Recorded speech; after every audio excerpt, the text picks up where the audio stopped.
Jackie Isle. I'm the Director of Youth Education at the International Spy Museum. And since we're inside these days, and I hear we're talking about relationships, I thought it might be fun to talk about a secret relationship. And that is the relationship between a spy and a handler. What that means is that a handler is someone who works for an intelligence agency, and they go overseas and they find people who have access to secret information. Those people are the spies. And the problem is that in this relationship, they can't just get together for coffee, meet at a cafe, because they're really not supposed to be seen together. They're doing something very dangerous. They're passing secrets between each other.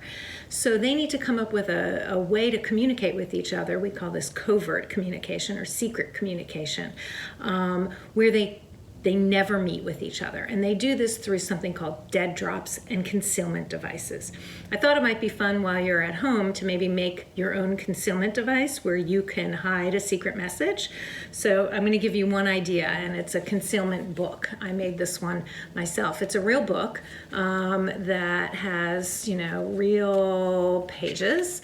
You're gonna need to get permission to use a book that you can destroy. So you need your parents' permission for this, but basically then you just, a few pages in, start cutting the pages out in the middle using and again you'll need supervision, a razor blade or an X-Acto knife, and just go slow as you cut around here, and then you use some regular white glue mixed with water and paint the side of it, wait for it to dry, and then you've got your own concealment device. You can hide a secret message in there, put the book on the shelf. No one knows it's there. And that's one way you can pass information secretly in your secret relationship between maybe two spies in your own house.